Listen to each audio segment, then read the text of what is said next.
Well, I guess it was coming. Jays lose 7-1 in the third of 4 games at home against the Boston Red Sox. First of all, I thought this was a 3-game series. I completely blanked on this game entirely. I thought tonight was Manoah going for the series sweep. Maybe it's because somehow, in some way, I knew this game would be pretty forgettable, and I just breezed right past it. No, it's a 4-game series, and it's Ross Stripling going today. I just completely blanked on that, so my bad. For the Red Sox, it's Michael Wacha in a battle of guys. Seriously, they both had pretty good careers, but neither of them are like the focal point of their team's pitching staff, you know what I mean? Anyway, this one's going to be short, not a whole lot to take away from it. Sometimes you lose baseball games, and this is one of those. First, some positives. Stripling looked great. His longest outing of the year, his most effective outing of the year. He had more swing and miss in his fastball than I think I've ever seen him have. I don't know what the game plan was for the Red Sox in this game, but clearly it was not look for mid-90s heat all the time, because that's what Stripling gave him, and it worked. Red Sox were pretty much always on the defensive and swinging through a lot of pitches that I've seen them turn around.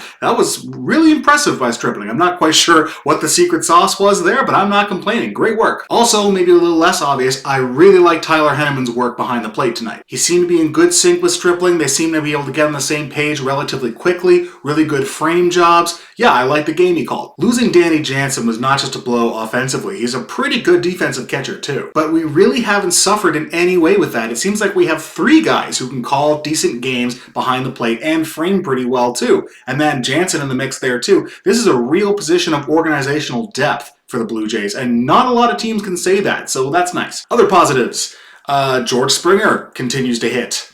Espinal got on base one time. That's about it. Okay. I mean, like, Bo got a hit too, but the whole team really had a hard time stringing hits together and never really threatened throughout most of the game. You can't really say it was a bad night defensively, but, they didn't make a lot of spectacular plays, and there were a lot of times when spectacular plays were needed. Just a lot of balls off gloves or almost reached or just not quite, and it's like you can't really blame them because it would have taken a superlative effort, but, we didn't get it, and we lost the game. The most disappointing element of the game for me was that we're in a stretch of 30 games in 31 days, and to get through something like that, you're gonna need to use the back end of your bullpen. You can't just rely on the same 5 guys every night. So tonight, I guess, was the night where you dig a little deeper into the well and see if your back of the bullpen guys can get some outs for you. And the answer was generally no. And keep in mind, this is a Red Sox team that is struggling to score runs. Maybe they're starting to turn the corner because they scored 5 last night and 7 tonight,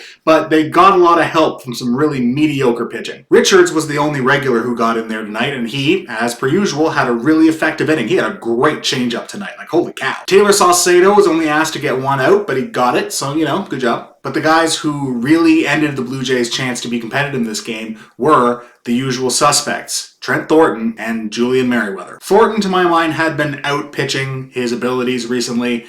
This is more in line with kind of what I expect from him. I look at him and I see this is a guy who should be getting mop-up innings only. I understand we're in a long stretch of the season where you don't have a lot of breaks and you need him to get some outs for you.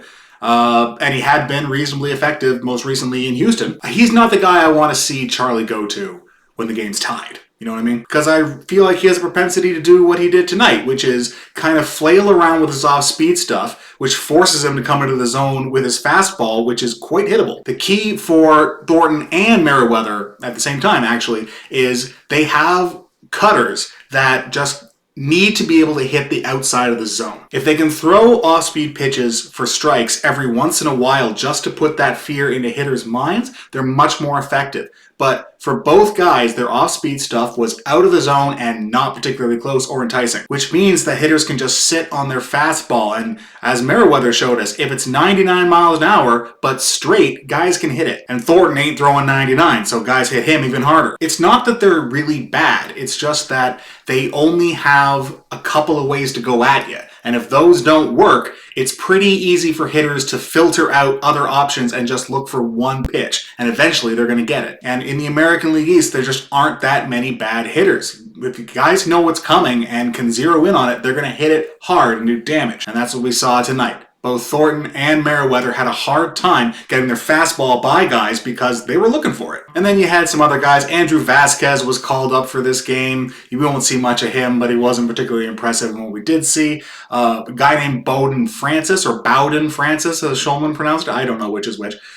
He's got some promise. He was a guy that we picked up in the Tellez trade along with Richards last year, and he's reasonably high up on our list of prospects, so he might be something later, but he's not something yet. And at that point, we were already down 6-1. The offense wasn't really doing anything. I think Charlie recognized this is just a chance to sop up some innings and give his more regular guys some rest, so he took it. I have the utmost confidence in the guys at the top of the bullpen. I have next to none in the guys in the back of the bullpen, and tonight didn't do anything to alleviate those concerns. And then we have the constant refrain of this team isn't hitting yet. And with every game that goes by, that becomes just a touch more concerning. Now we know these guys are going to hit. George is hitting well. Vlad is hot and cold, more cold than hot right now, sorry to say. Bo hasn't really gotten it going. We're really missing Teo. We're really missing Jansen. Chapman and Lourdes have both been kind of bipolar, not really kind of sure which one we're going to get in any given evening. Both of them flailed a lot tonight. And even the powers of Santiago Espinal, not Yespinal tonight, sorry pal. Not even the powers of Santiago Espinal were able to overcome the fact that nobody else in the roster was hitting. So you play 162 games, and you're going to lose a lot of those. And this was one of those. And there's not a whole lot you can take from it. You kind of,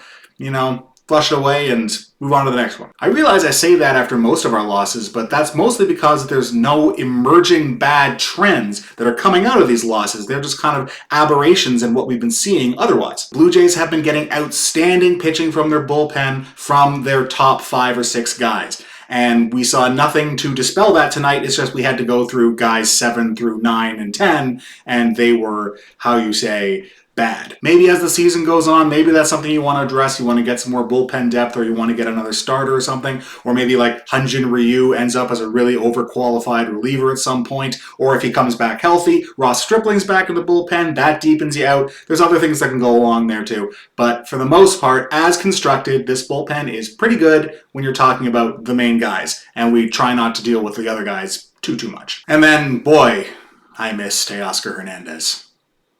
I miss him a lot. Anyway, we move on to tomorrow. Remember when I said about what Manoah was going to be doing? Yeah, that's actually happening tomorrow. Afternoon game, Alek Manoah going for the series win. Yes, that's actually happening. I was just, from the future for a minute. I will see everybody for that one. Thank you very much for watching. Thank you very much for watching this channel. Have yourselves a great night despite, everything.